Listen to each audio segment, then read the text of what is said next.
Thank you everybody for sticking around. This is the Agile Architect building product from the trenches, not the tower.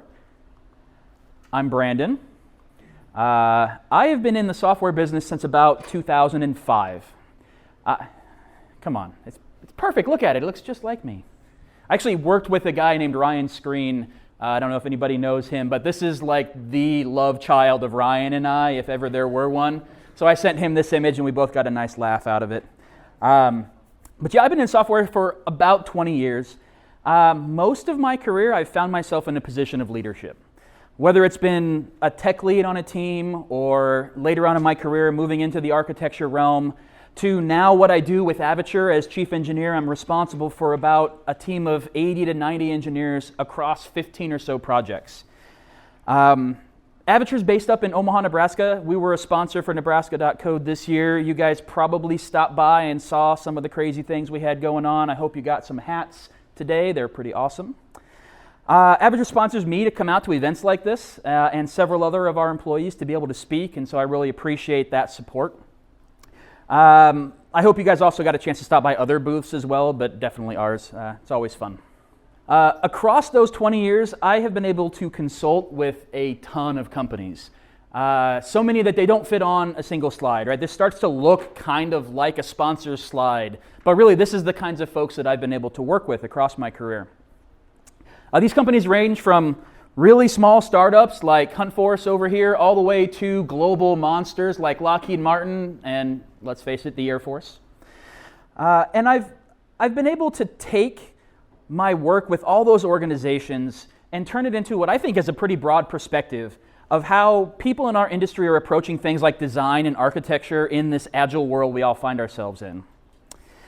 And I've really wanted to take that experience and turn it into a talk about leadership and architecture for a long time. But I really just couldn't find like the stick, right? There are thousands of technical talks about architecture every single year. And those things are going to deep dive into things like a particular technology stack or trends in the industry. This is not one of those talks. So if you were hoping to get your architecture merit badge today, I'm sorry. I hope you're not disappointed.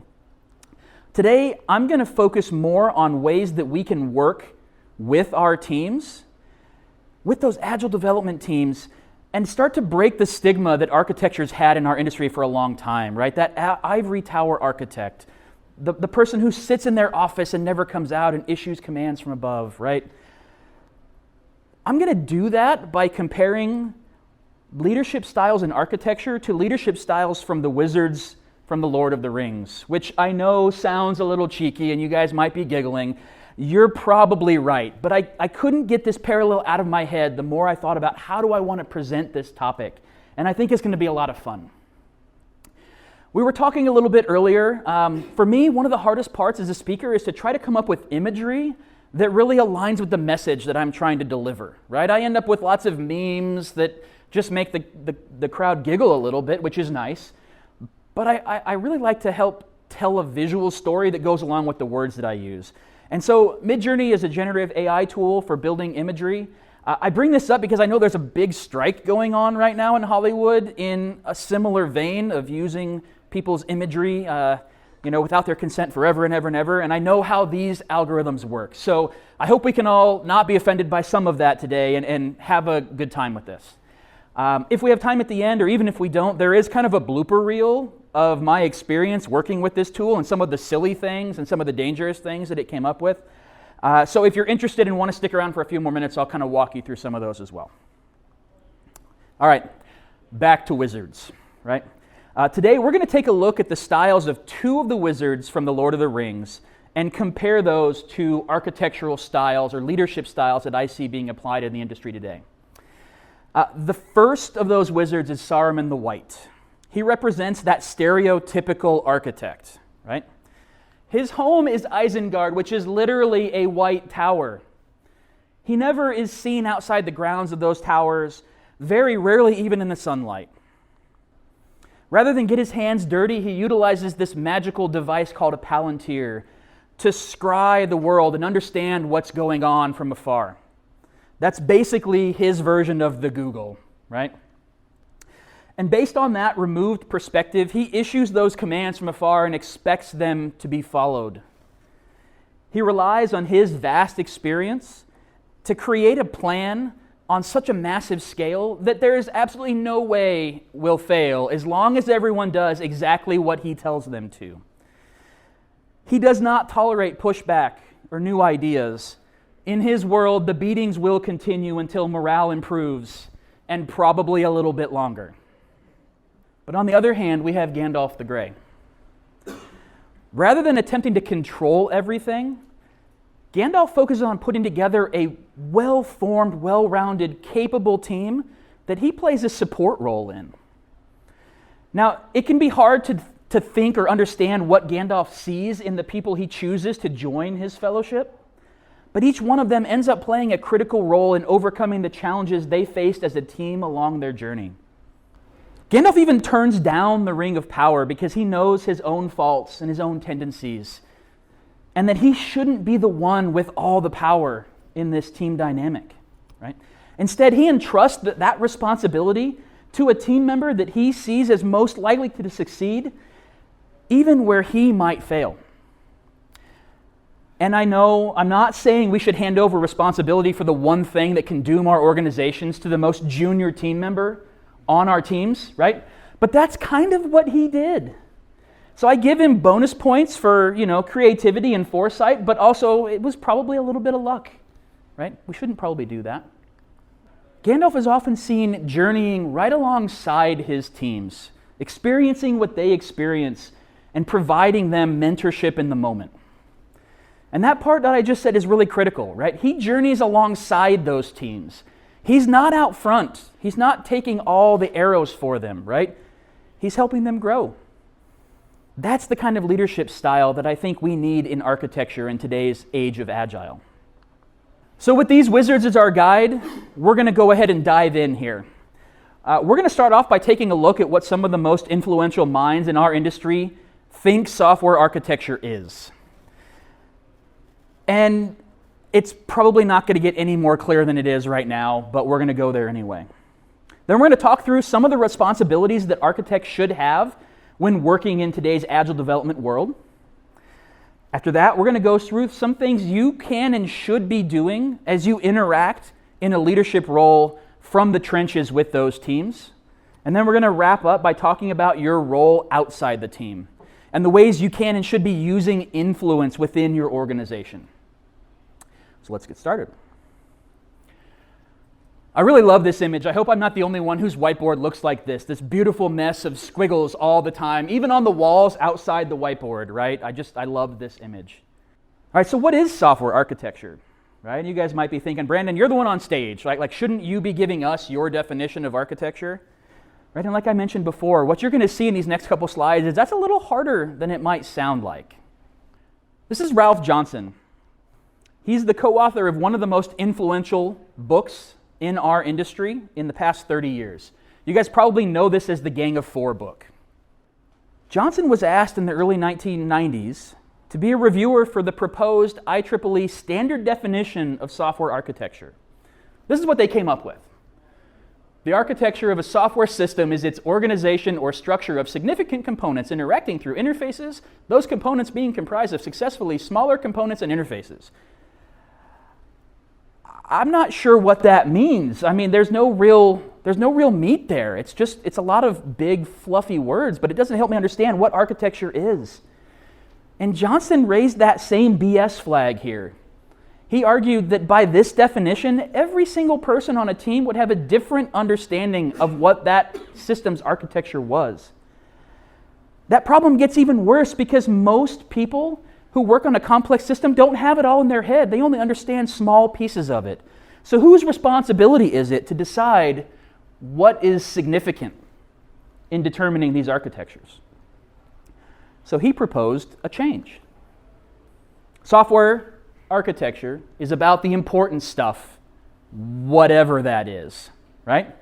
And like I said, that really narrows it down, right? Like, keep in mind, this is the conclusion of someone who literally wrote the book on software architecture that a lot of us still use today. It's another face that everyone should recognize. This is Martin Fowler. He's the chief scientist for ThoughtWorks and the author of another book that should be on everyone's list, the book Refactoring. How does he define software architecture? Fowler wrote an article on this exact topic, and you can find it on his blog even today. And in that article, he actually starts off by describing the two different styles that he experiences from software architects. And they line up a lot with what I've seen, right? The first type is someone who believes that they have to make all the important decisions, that a single mind is needed to keep a complex system just in the integrity of that system. It has to keep that intact, right? It has to be from the mind of one person. And these people typically don't trust others on their team to make the right decisions. That should sound familiar. That's Saruman. But on the other hand, we have the architect who believes that they do need to have awareness of what's going on a project, but not necessarily control. They're always on the lookout for important issues and making sure their team doesn't stumble into the obvious traps that are in front of them, right? But they do that via intense collaboration, not from mandates from afar. And that's Gandalf. So in the morning, you might find yourself pairing up with a junior engineer, talking through a really complex technical component that you were building, right? And then just a few hours later, you might be in the office talking to a product owner or a business stakeholder about the technical implementations of a new feature and the concerns that you might have or how you might approach that. Your days are never the same, right? These folks understand they can't make themselves the bottleneck. They can't be the one who makes all the decisions. They see their value as inversely proportional to the decisions they have to make on their own. And so Fowler asks a really important question that I don't think we ask enough in the architecture space. Why do people feel the need to get things right early on a project? Right, we use this argument as ammunition when we justify agile development, but we still struggle to do this with architecture. And so he proposes that perhaps architecture might be the things that people perceive as hard to change. And I think he's hinting at something really critical here. Despite the fact that these definitions were actually produced almost 20 years ago, they really point to a problem that still exists today. For many in our industry, architecture is still synonymous with those things that are hard to change, or maybe even impossible to change. And that has a tendency to tie it to a process that every one of us loves to hate on. Waterfall, right? This is a term that we hate so much in our industry that an entire generation of developers who never experienced waterfall talk shit about it all the time, right? And that's really what inspired me to give this talk, because the rapid pace of business and the nature of agile development incentivizes our teams to deliver things faster and faster. And we all rave about how valuable agile is, and when we do it right, it just feels so good. So maybe we should follow our own advice on agility and not be so worried about defining everything that architecture is up front. I mean, I wish I could give you an answer for every concern that you're going to encounter within your own situations, but everything that you experience in architecture will be different than the things I experience. It's all about context. And that really matters, and you'll hear more about that later. But in today's world, the important stuff that people think is hard to change is just not going to cut it. We have to be faster than that. So let's see if we can start to answer that age-old question for folks of, well, what would you say you do here if you can't tell me what architecture is, right? Let's talk about architecture in the age of Agile. I'm sure most of you recognize this, or at least I hope some of you recognize this. Anybody? What do you got? It's the Agile Manifesto. That's right. These are the values in the Agile Manifesto. Individuals and interactions over processes and tools, working software over comprehensive documentation. You can read these, right? Entire generations of software developers entered the workplace alongside the rise of agile development process. Keep in mind, those businesses didn't know what they were doing in the world of Agile before that. It didn't exist. So the businesses were learning along with these folks, right? And like any mad dash, it wasn't smooth sailing. For many of these companies, a poor implementation of this manifesto also came along for the ride. Because there's actually more to this manifesto. More than I'm even showing here, right? But the very next statement is that while there is value in the items on the right, we value the items on the left more. It's easy to forget that part, that we do value the items on the right. People who don't understand Agile can misinterpret what we were trying to say with this manifesto. Does this say we should abandon the things like planning and process and tools and even any documentation for the sake of things like responding to change? And that sounds bizarre, right? I know I'm probably preaching to the choir on this to the people in this room.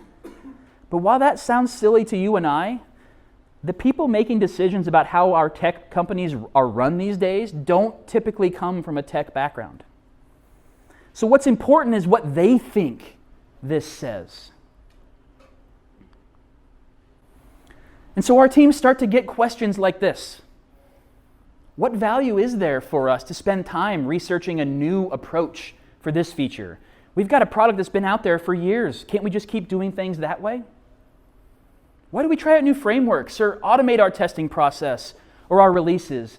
I go to bed at 10 o'clock and when I wake up in the morning, you guys have deployed this thing at 3 in the morning and it works great. Right? What's the point of us spending time on things that aren't broken? That sounds like creating a plan. And I thought we weren't supposed to follow plans, right? Huh? Isn't that our manifesto? But most of the time, they're not asking those questions to you and I. This is the result of Stack Overflow's 2022 Developer Community Survey. And one of the questions they ask is, how many years of coding do you professionally have under your belt? What's crazy about this is almost a third of the people in our industry have less than 4 years experience. If you bump it up to that next one, we're at 2/3 almost, right? A lot of these folks entered our industry during the COVID pandemic, right? They came into the first job in our industry as a talking head on Zoom. So picture yourself, right, this budding junior engineer with a flowing head of hair and a six-pack instead of a keg, right? Imagine you entering the workforce in that environment. I just had a conversation with somebody at lunch yesterday who's experienced this exact thing, right? Think about how hard it would have been for you to get the mentorship and to learn the lessons you needed to learn without being able to be right alongside your team. And multiply that by the fact that all of our companies had to figure out how to work in this brand new way at the same time. Right? That's a lot of new people in our industry who really bear the brunt of us figuring all this out.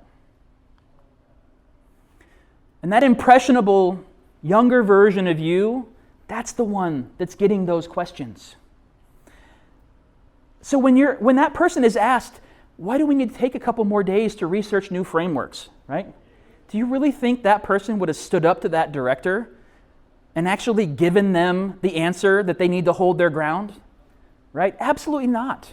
If you think that you would have done that at that point in your career, you're either lying or come talk to me at the end of this talk. I'd love to talk to you about a job at Aperture. A bad interpretation of Agile incentivizes our teams to spend way less time thinking and way more time just building something. And that mindset of faster, faster, faster, go, go, go, right? That shifts the incentive for those teams away from building things like secure, scalable, accessible products. And that's really dangerous because we all love building things. So it's almost like they're using our desires against us, right? They're incentivizing us to build more, to write more code, to do the things that we love that brought us into this industry. And we find ourselves becoming way more task-driven than product-focused. My coworker Jerry gave a talk on this yesterday about zombie scrum. It was on this same exact topic of what happens when you let that go for a long time. So in that situation, we just become that bundle of flesh and gray matter that sits between the keyboard and the requirements, right? We focus on pumping out more and more code rather than quality product. And companies, they rely on more experienced folks like us to keep the ship moving in the right direction, or at least in a direction, right? If those things that we see in the future are just going to change anyway, if we are going to know, we are never going to know less about what we're building than we do right now, right? So we're probably going to just be wrong about what's in the future. Why do we even spend time investing in these experiments we just talked about, in these new frameworks, right? Again, they're using our own arguments against us, which is really sneaky. But here's the thing. Those experienced team members probably got that experience working in that same exact manner, where things like velocity and lines of code meant more than the value or the impact of the product that you were delivering. And so we get ourselves into this cycle that just keeps going on and on and on. So how did we get there? How did we, as a community, allow for things like design and architecture to become antithetical to the concept of agile in the minds of so many? And what can we do to combat that?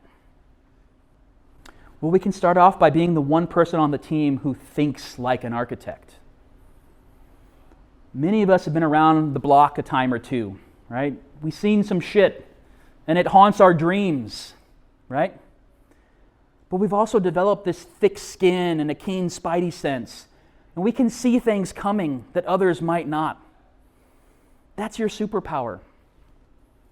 And you can use that power to help you combat these messages. Thinking architecturally is a really big topic. Again, we could talk for hours and hours on this.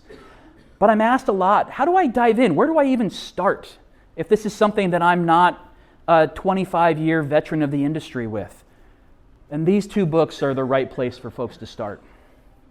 Neil Ford and Mark Richards wrote The Fundamentals of Software Architecture and Software Architecture, The Hard Parts. If you are looking to get into this industry, or you are looking to provide guidance for others on where to start, this is a really great place.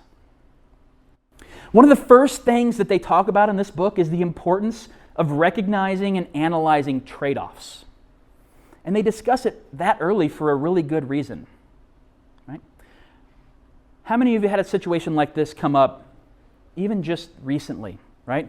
A coworker on your team comes forward and they say, hey, I was thinking about that new product and that new feature that we were discussing this week, and I think I found this really great language or this great framework that would be perfect for it. Right? This is a really common scenario. The pace of technology can be amazing and terrifying at the same time. In the time that I've been up here speaking, there's probably been some influencer tweeting about the next JavaScript library that all of us should drop everything and start using in 2023, right? Or maybe we're threading. I don't know what we're doing these days with Twitter in its current state, right? But somebody out there is advertising the need to change all the time. There's so much noise, it's hard to keep up. But this scenario is something you're going to encounter all the time as an architect. And you've got to keep this in mind. Thinking architecturally requires you to look at the benefits of a solution as well as its trade-offs.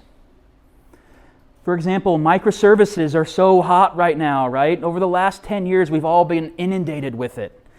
Right? The moment that your product is at the most risk is when you change it. And so if you can have a structure that minimizes the surface area or the blast radius of those risks, you're moving in the right direction, right? You're creating something that's a decoupled solution. But it also introduces a ton of complexity that a lot of us aren't even ready to think about. Things like dependency management become a nightmare.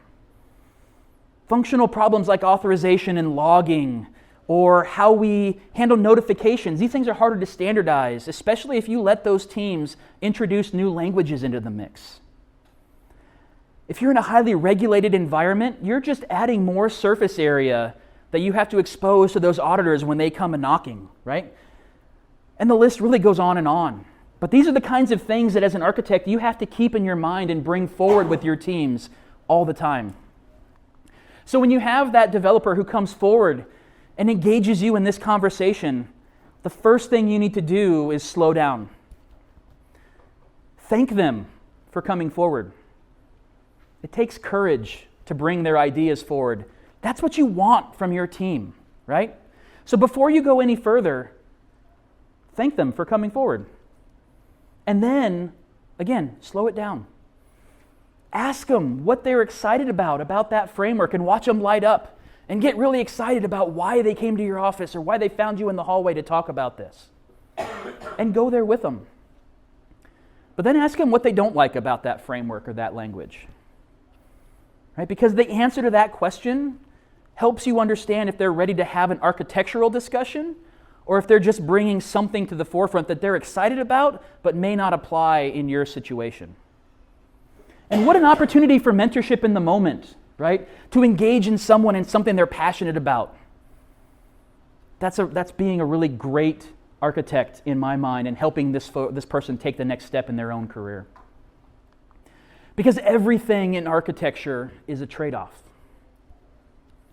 The chances of you stumbling across a Stack Overflow post that talks about the problem that you have with exactly your constraints and exactly your technology choices and all of that is slim to none, especially if we take out the possibility you wrote that question. You can't Google whether you should use one design pattern or another, right? Everything is contextual. You're going to have a different set of constraints. You're going to have a team with a different set of skills. You're going to have a different timeline than everybody else in the industry. So at some point, yeah, we might be able to ask our AI robot overlord for an answer to exactly your problem and have it spit something out, right? But for now, that's why your companies have you. You are the AI robot overlord. But I have good news for you. Because everything in architecture is a trade-off, you already know the answer to almost every architectural question anyone will ever come to you with. Does anybody know what it is? You've chuckled. What do you think? It depends. It depends. Now that shouldn't be where the conversation stops, right? Unless you want to be seen as a bit of a jerk. That's just the answer to the first question. That's where you get to have the fun part of your job. And you get to have that conversation that you see people light up about, right? You get to put your experience and your recommendations into that conversation and see if things fit your criteria. And it's critical that you take these next steps with everyone who comes to you for advice, right? Bring them along for that journey. Because if you don't continue beyond it depends, people are going to stop coming and asking for your opinion. And that really loses your ability to influence, which we're going to talk about later. Another part about thinking architecturally is your ability to identify non-functional requirements for the systems that you're being asked to develop. You're going to hear these called things like architectural characteristics or the ilities of software. That's my favorite, right? But nobody's going to come to you with what these are. You're going to have to interpret them out of their use of business lingo. Now, Ted Neward is someone who I hope everybody gets a chance to watch. He's a speaker in our industry, and he had a big influence on my own career. And he has this thing that he talks about, his universal architecture, right? He says, I can describe the architecture of your system in 5 simple words. Box, arrow, cylinder. And some of you probably work on complicated systems or having this internal conversation with yourself right now, trying to figure out if that fits, right? And with enough abstraction, it kind of does. So at a high level, yeah, I can dig it. I can get behind this as an idea. But today's software systems are complex. They run in a multitude of environments. There are so many options for us to consider as architects that are numerous and diverse. And I don't love that I can kind of in my head reduce it to this, right? Because what we have to think about are things like availability. How often does your solution need to be available for your customers? There are a lot of 9s in what most of your availability metrics are going to be. Things like performance and security and agility, right? These are those non-functional requirements, or the illities of software. They don't all end in illity, but we don't count things like elasticity. It's close enough. Right, but this is a lot to account for, and each one of these things could be a talk all on its own. You could spend hours on the internet going down the rabbit holes or the hobbit holes or whatever of scalability and recoverability, right? And your job is to make decisions about how the products you develop adhere to these types of principles. And that's hard. But then along came the cloud. And companies much larger than ours, with concerns about scalability and performance way beyond what we will ever have to consider, they had these problems. They had to solve these problems. They spent a lot of money solving these problems. And then they made one of the most brilliant business decisions in our industry that I've seen in a long time. They recognized they could commoditize those solutions and sell them back to chumps like us. And we could pay for all of that R&D that they've done over the years. And in that one move, these guys made it rain mega yachts and bags of coin and phallic-shaped rockets and all kinds of other things. They made Scrooge McDuck level money off of us. So much that they can actually keep Amazon afloat, which is actually not a very profitable company, but AWS keeps it going. And at the same time, they've allowed architects like us to focus our efforts on understanding how to use those solutions in the cloud instead of having to figure out how do we develop a scalability solution of our own, right? There are trade-offs to this. I said that a couple slides ago. Everything in architecture is a trade-off. But most companies think it's worth it to be able to reuse solutions like this to propel them forward. And I tend to agree.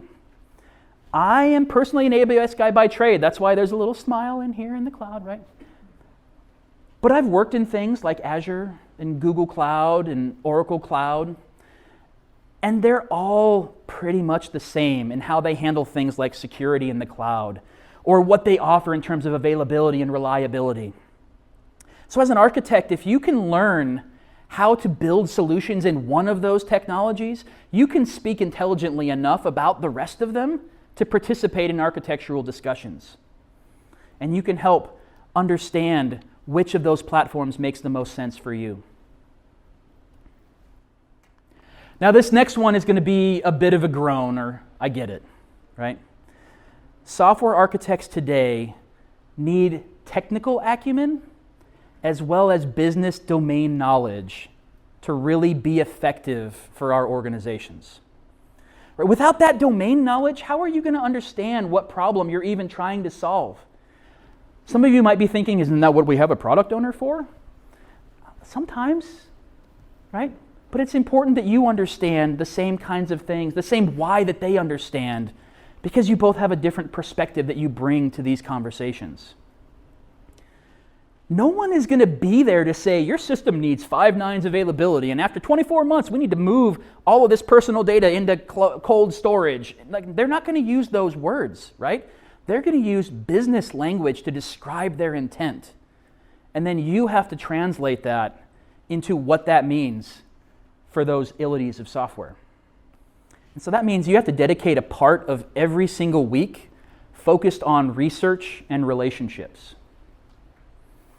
And that might include keeping up with things like new technology trends or new competitors in your market or legislative changes that might be putting you at risk. But it also includes having meetings with people in your organization, right? People, right? I know. But I mean executives, decision makers, leaders, users, user advocates, developers, all of them, right? You can't just focus on the tech teams because they don't have the business knowledge that you need to be successful. And the most successful architects in our industry can have technical conversations with C-level executives using words that they understand, almost using their own words back to them, right? And by doing that, you build up a level of confidence and trust in yourself that you can deliver solutions that meet that person's needs.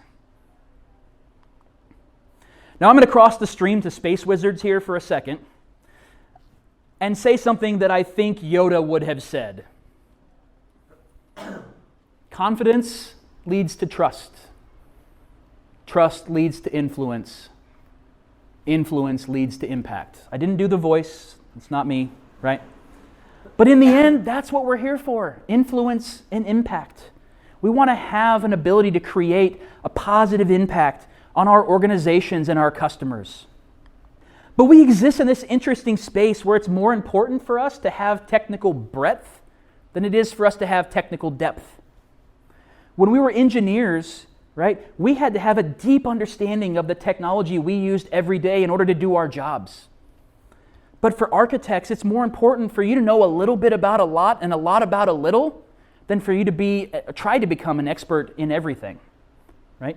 If you know the benefits and the drawbacks of 10 different data storage solutions, you're going to be a more effective architect than the foremost expert in SQL Server or C# or whatever all of you Microsoft folks do every day. I'm a Java guy by trade, so you can throw stuff at me later.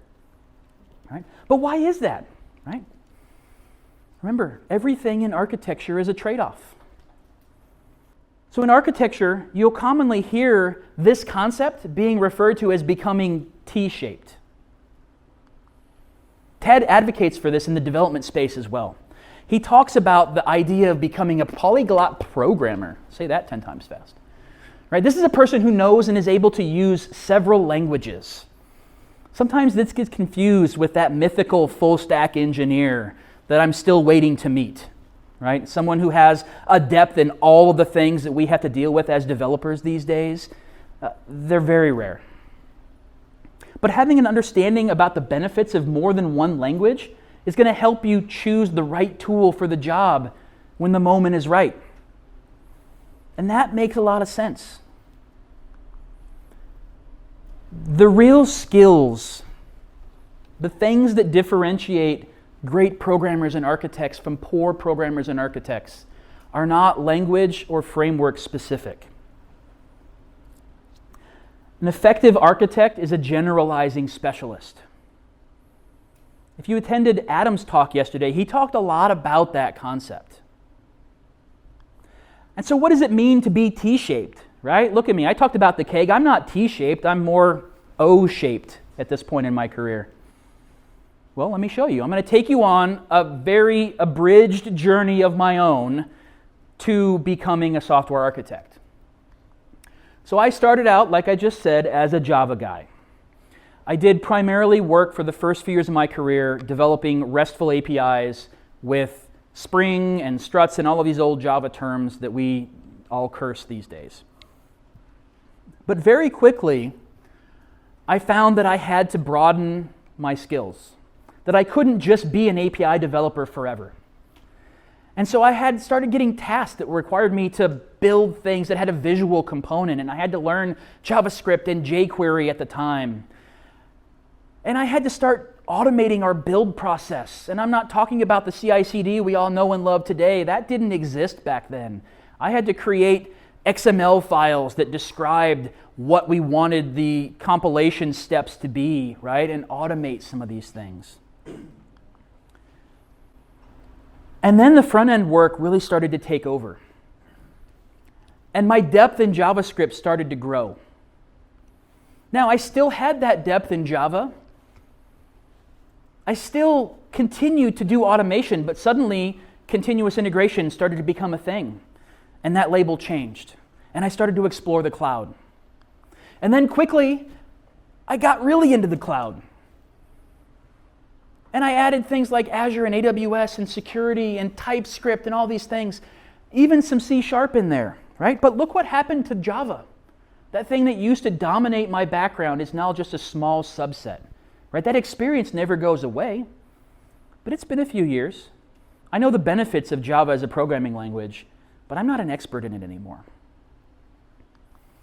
And then we get to a small subset of where I am today, where instead of having just a depth in AWS, I've started to pick up other cloud architectures, right? Somebody threw a sec in the middle of DevOps, so I now have to be in DevSecOps, and we're just going to keep doing that until our business cards have to be a foot long, right? And I had to do things like technical writing and public speaking as an architect. I have to be willing to get up here and talk in front of you at 4 o'clock on a Friday, right? You start to see what we mean by being T-shaped, right? I have a depth in some things, and I'm building out a breadth in others. And that makes me an effective architect. So I know all this is a lot, right?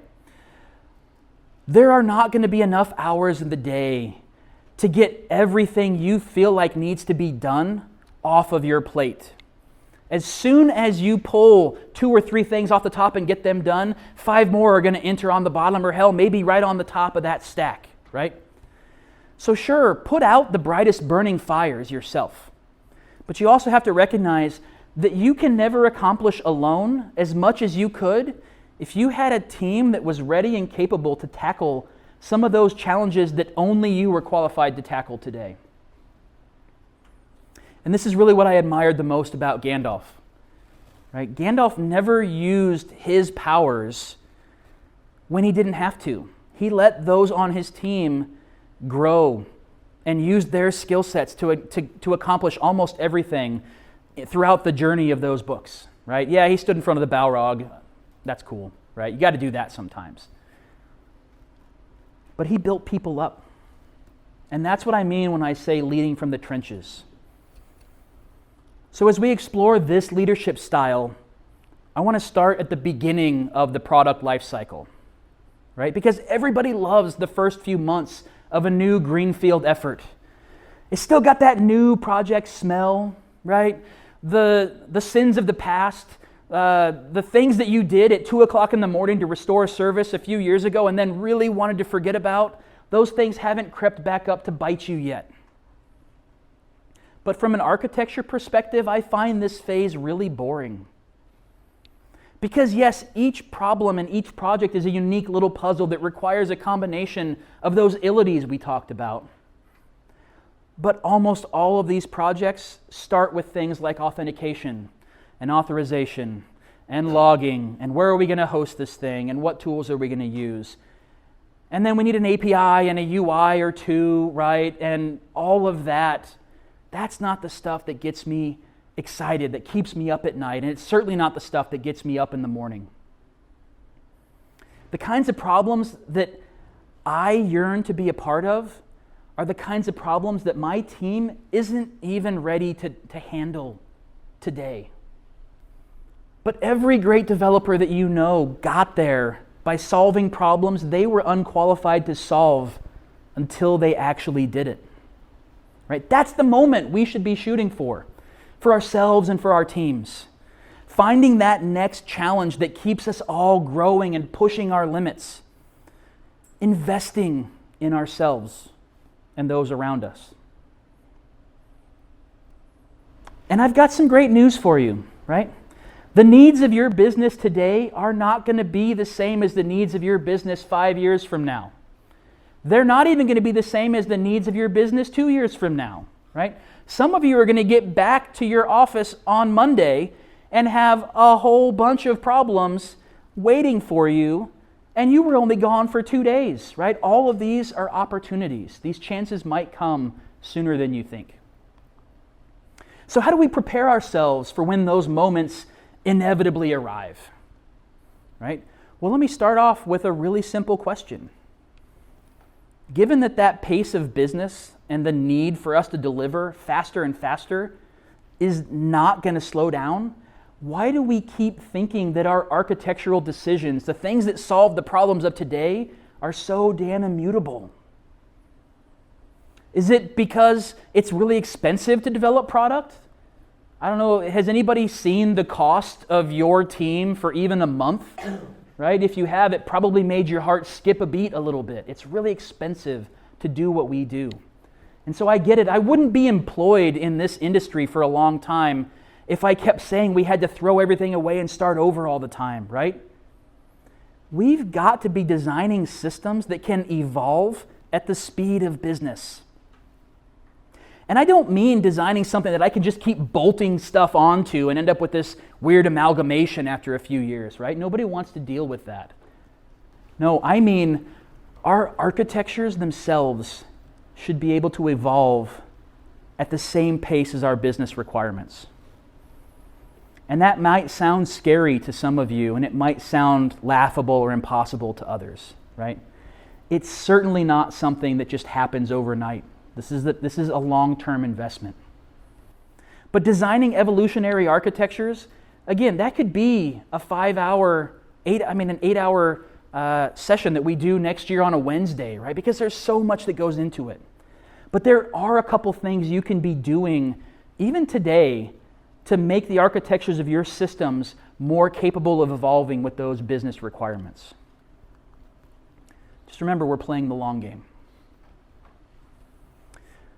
Your ability to make changes to your code base and deliver those frequent and meaningful bouts of value is almost directly tied to the level of automated testing that you can put in place for your systems, right? This is not the short game. You can't just, boom, snap your fingers and, yay, look at me, I've got all these automated tests, right? This takes time, right? But things like continuous delivery are not possible unless you have a comprehensive set of tests that ensure that your system is reliable and consistent and ready to be deployed at any moment. So if we want architectures that can evolve at the speed of business, we have to start off by helping to ensure that the code itself is easy to test and capable of change at that pace. If your tests are difficult to write, that means your design is poor. And you should all think about that, because you may have had a role in the design of that system. This was a big lesson for me the first time I read Clean Code by Uncle Bob. All the things he talks about functions and boundaries and scope, right? When I start taking things like that into account in the code that I write, it automatically made it easier to test. And so I found myself spending more time testing because I could. My excuses for why I couldn't started to go away. And if you combine that with advances in the testing tooling that we have over the past 20 years, a lot of our excuses, at least the good excuses, start to disappear. But just because we don't have a good excuse doesn't mean that we're going to do what's right. Right? Our computer science programs, our code schools, and most of our organizations, they don't prepare students and employees with the knowledge they need to actually write testable code. I interview probably close to 100 software engineers every year for a position at Avature. And I ask them two questions, the same two questions when it comes to testing software. What do you do to ensure quality in the code that you develop? And what is dependency injection? And I get some groans on that second question, right? Some people think, well, that's just too in the weeds, right? You can't expect everyone to know that. But I think you should expect everyone to know that at some point in their career. So about half the developers that I interview actually have a lot to say about what they do to develop quality code, right? But a lot of it is peer review. They all have this, at least half of them have this notion that, yeah, I know a little bit about unit testing, but I just don't ever have time to do it. Or my company doesn't focus there, right? We have a QA department that does a functional test, and that's good enough for us. And I think that's awfully a shame. But that second question, you know who almost the only people who ever have an answer to that question are? Those folks. Now, I don't interview a lot of folks with 25 or more years experience in the industry, so I'm sure I could clump them into here as well, right? But this is almost embarrassing to me that we have got ourselves into this state where we're not teaching fundamentals of software engineering to those that are joining our organizations along their own journey, especially those things that play such a critical role in testability of our code. But this is something that you can impact, right? You can take ownership of instilling the why behind all of those architectural decisions and the things that make clean code clean into your teams. Right? Because a significant number of those people I interview who don't know what dependency injection is actually recognize it when I start to describe it to them. And they can talk to me about the code that they write that does or adheres to that pattern, right? But they don't know why it's a thing. They just know it's something they heard in a peer review over and over, and it got beaten into them. And so they just do it naturally, but they don't know how to talk about it. And they don't know why it's valuable for things like mocking in a testing framework. So don't assume that your team members understand the patterns that you've put in place over the years. And definitely don't assume that they have that level of understanding about the fundamentals when they join your organizations. Make it a part of your onboarding experience to talk about things like testability and clean code with these folks. You have to be proactive. Have this quote somewhere in your office and live by it. Because improving things like testability tend to end up on the backlog. And the backlog is, as I like to describe it, the place where all good ideas go to die. So let's talk about some things that you can do to remain hands-on in an architecture role in this agile world we find ourselves in. Right? The entire point of this talk, the entire reason you're seeing these wizards for the last 50 minutes, is I'm trying to generate this need to change how we interact with our teams, to get us out of only being technical with our teams, to focus on relationships and building people up. But in order to do that, you have to be seen as hands-on. You can't be seen as that person who never comes out of their office. So do things like getting involved with proof of concepts, right? If you're frequently involving yourself in proof of concepts, you're forcing yourself to write source code. And that helps you validate things like the architectural decisions you're making by taking implementation concerns into account. Right? You can't schedule innovation. A lot of companies try. But if you involve yourself in these kinds of efforts and you bring people along for the ride, you're increasing opportunities for innovation in the moment. And every now and then, magic will happen. And I don't know why you would want a light bulb that you could plug in from both ends, but I bet you can put a parallel between this and something you've all been asked to do at some point in your careers. Hell, maybe even this week. Now, I'm sure everyone in this room does a really fantastic job about making sure that you work with your business and product stakeholders to add carryover from one sprint into the plan for the next sprint, right? You never finish things early and just call it good enough, right? But for those of us who might not be in that glorious position, right, this is something you can also impact. If every now and then you tackle a little bit of tech debt, right, you're showing your team that you're still a part of the journey with them, and you're scoring brownie points along the way. Now, I can't stress this enough. This can't be your company's solution to cleaning up after yourselves. You are too busy for that. But if you tackle some of this every now and then, it can really be an effective way to help you recognize when those patterns you put in place yesterday don't apply to the problems of today.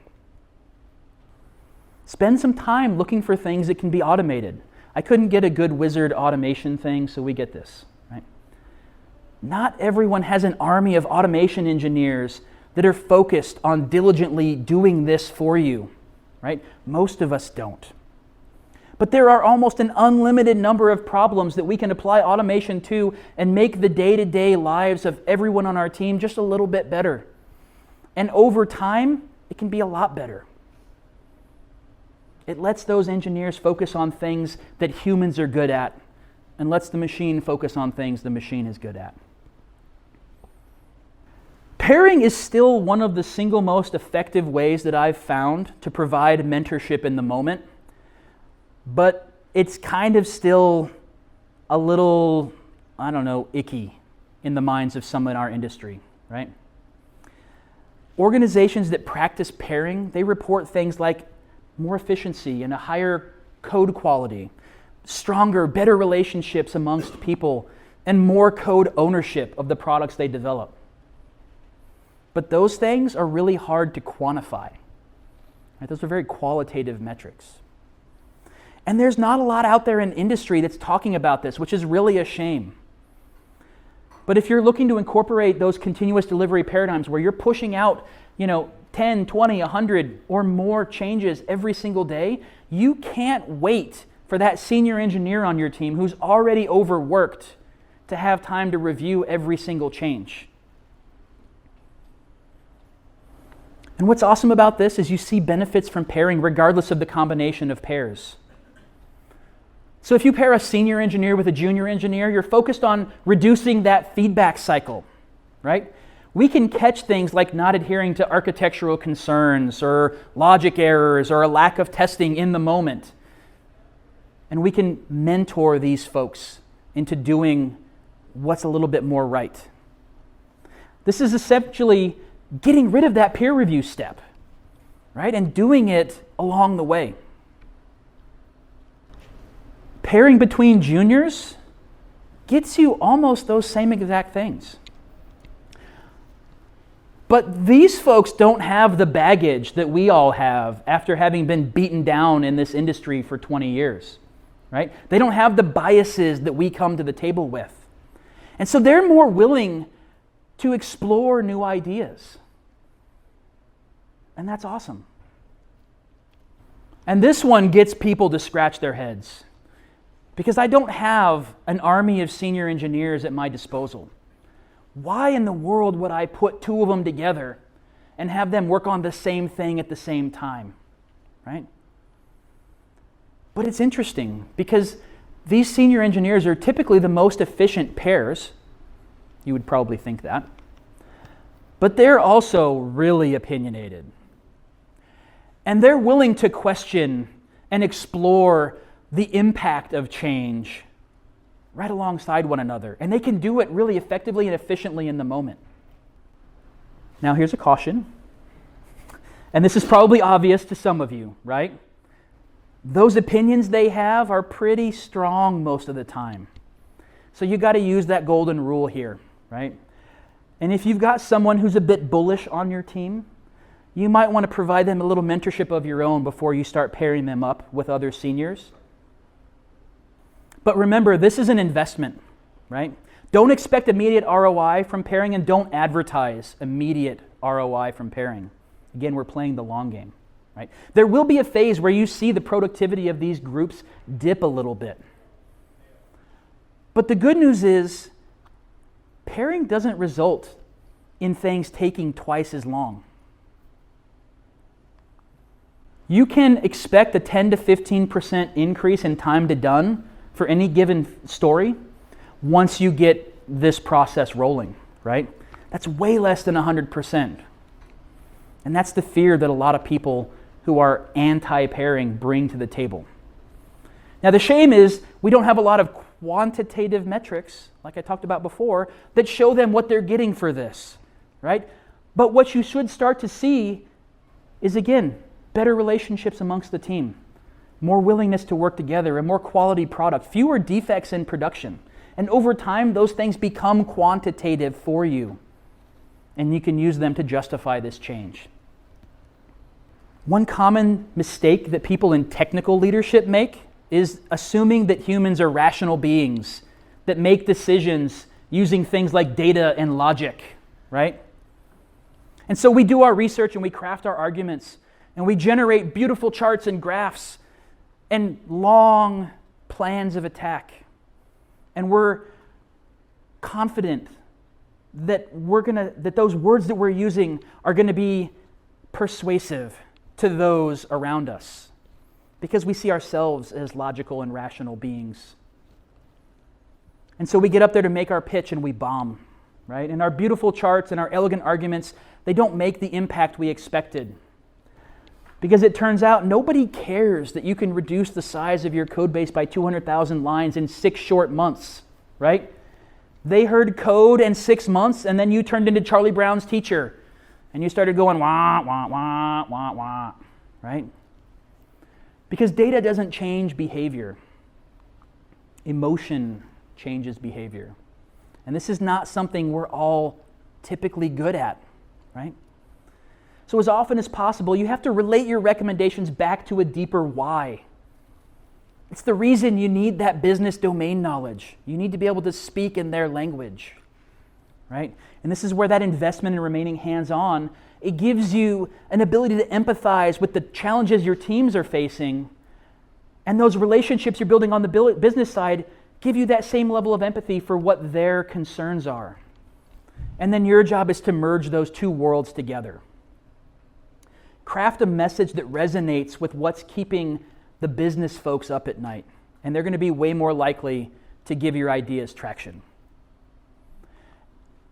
And I get the irony of me showing you these two slides back to back, right? Don't trust my data. Experiment for yourself.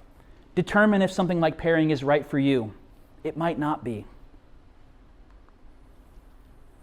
All right, we're in the home stretch here. And I know we're at 5 o'clock, so I'm going to try to fly through this. If you guys need to leave, I won't be offended, right? So we've covered ways for you to work alongside your team from the trenches. But today's architects also still have to do some of their work in the tower, right? It's just that tower is full of offices and boardrooms instead of ivory and orcs. And so now we're gonna wrap this talk up with a couple of things you can be doing to apply your influence outside your teams and at the organization level. Almost every decision that you make as an architect is going to be challenged, right? Your nemesis of the day might be a product owner or a project manager or an executive or even a member of a development team, right? And we're not used to that because a lot of us come from a technical background where the decisions we made every day didn't have to get approved by someone outside of our teams, right? And so this is where those relationships that we've been building come to bear.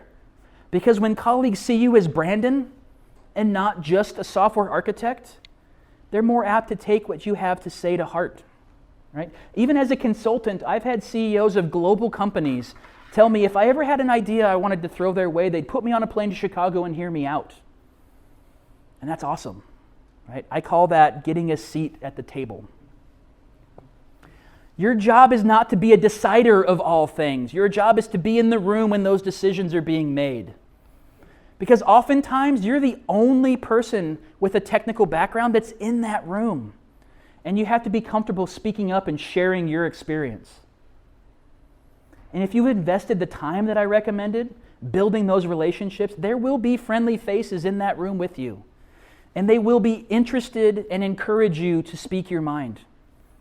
So craft your message to appeal to their concerns. Don't dive into the technical, right? This takes practice, but it does get easier over time. And you don't have to go on this alone, right? The most effective teams I've been with have actually tied an architect and a product owner at the hip, right? They form this kind of dynamic duo that can take on any challenge. And rather than see each other as adversarial, they take advantage of each other's strengths. And we end up with better products because of it. Right? My experience with this group is they saw a lot of those same benefits that we listed for pair programming when they pair in this way. Better products, higher quality, better user satisfaction. And along the way, they're becoming more T-shaped because they're getting exposed to things outside of the technical spectrum. I'm going to fly through this one because it's a little bit long. This is a section on Conway's Law. And the fact that you can actually influence change of the design of your system simply by changing the organizational structure of your teams, right? This is Melvin Conway. This is his law. Any organization that designs a system will produce a system that is a copy of that organization's communication structure, right? So what this means is the systems you would design are going to have those same silos and boundaries of communication as your company does. And so a lot of us work in a situation like this where we have 4 teams that are developing product, and they're going to have a front-end developer, and they're going to have a back-end developer, and all those changes that are needed go to a shared database that's controlled by one person or a small team, and then it's deployed by operations, right? And look what we've done. We've created all these communication boundaries that exist between these teams.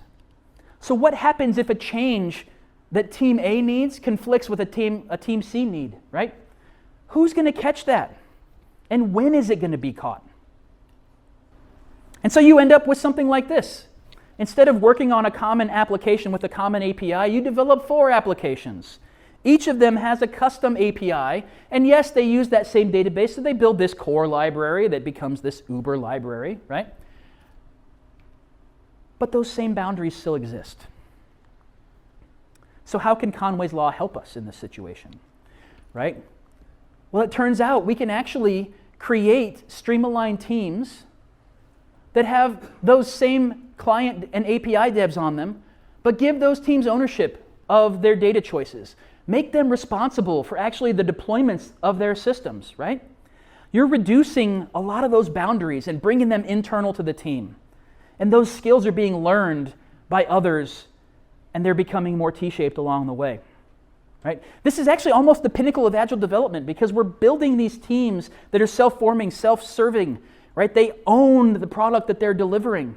And they know if their service goes down at 3 a.m., they're the ones getting the call. So they're more apt to follow those design best practices along the way. Some of you might be looking at this and going, I know what that is, right? That's microservices.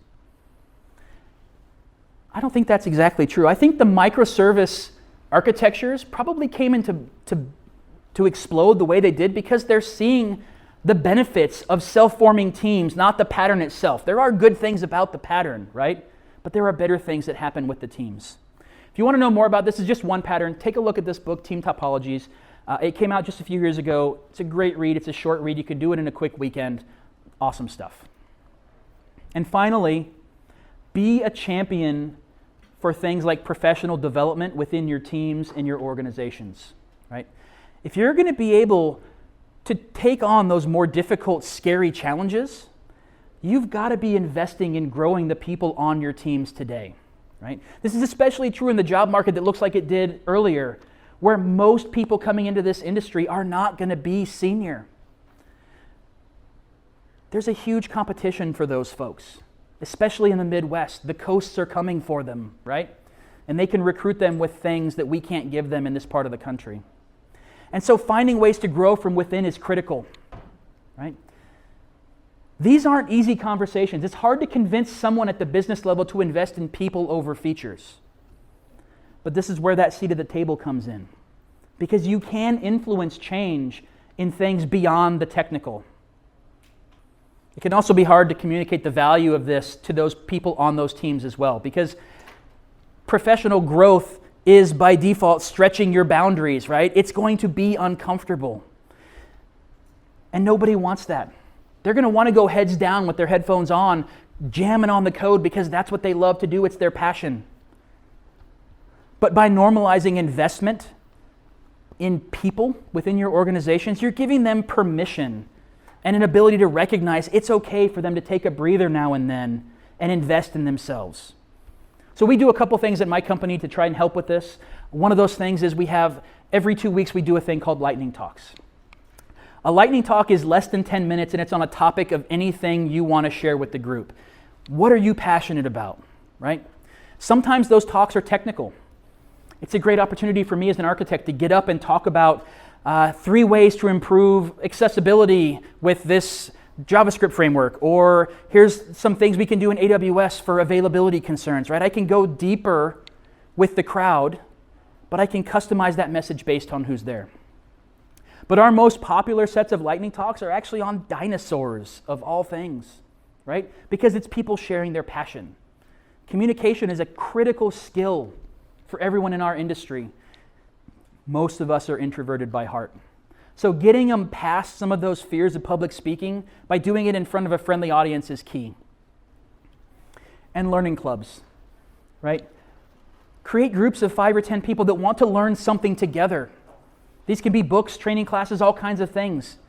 Make sure they come from different backgrounds and let them engage in conversation. It's been really amazing to see the level of introspection that we've had on how we work with our introduction of learning clubs over the last few years. And I'm going to leave you with just these final thoughts. Engineers have the power to change the world. Our boss at Avature says this all the time, right? And in software, it's equally amazing and terrifying the level of reach that you can have, right? With very little effort, the results of what you do today can be in the pockets of people around the world, right? On their little devices. And that's pretty amazing. And that world needs architects who are willing to work in the trenches and also navigate the politics of the tower. But as an architect, time is your most valuable resource, right? Your attention is always going to be divided. And how you choose to invest that time will dictate your success in this industry. I'm a big advocate for investing in the people around you and yourself. And I hope that came across in this talk. Right? Be present.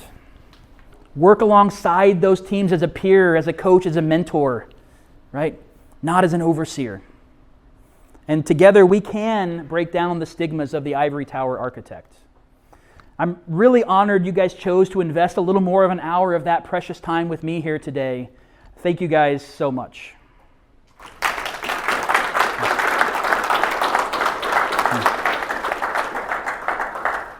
Anybody want to see some bloopers? Yes. Awesome. So there was a point in this talk where I was talking about Agile and how when we do it well, it just feels so good, right? My intent was to get Gandalf doing the chef kiss emoji. You can imagine what came out when I tried to get the chef kiss emoji. His beard's on fire right here, and he's all tatted up, right? That's awesome, right? Some of you who know me laughed when you saw that profile photo in the beginning. This should make you laugh even more. I fed about 15 images of myself in and tried to get it to generate a profile photo. And it started off kind of close, like you can see it in the face, but I definitely don't have that head of hair. And then I got younger and slimmer, and that was kind of awesome. And then I channeled my inner Jeff Bezos and my Walter White, and I have no idea what happened here, right? But it was kind of awesome. So this really was the best of them. At one point, I wanted to get Gandalf doing the Leonardo DiCaprio meme where he's like pointing at something that he recognized. And I ended up with like a weird Leonardo Gandalf mix doing it. He's even got like a coffee cup instead of a beer in his hand. I thought it was awesome. I really wanted to have this in there, but I was already 10 minutes over, so I had to move on. But I also saw some of those biases come in, right? And so when I was trying to get a slide with Gandalf showing emotion, and I started putting in things like, give me slides that show emotion, right? This is what I got. There's something in common with these pictures. About half of the new room probably recognized it right away, right? They're all women. It got even worse when I started asking for things like, give me an image about data versus emotion. Which one of these do you think is data and which one is emotion, right? So this is where we have to be careful with these technologies, where we have to recognize they can produce fun experiences for a group like this, right? But we've got to understand there are biases in place.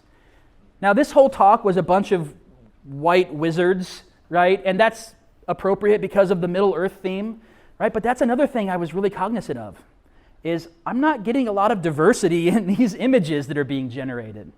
So just keep that in mind. I think this is a really fun tool. I'm amazed every time I use it. But beware, there are still some implicit biases that we're not quite there with as an organization, or as an industry, I should say. So that's all I got. Thank you guys again. I hope you had a great conference. I will be around if you have any questions.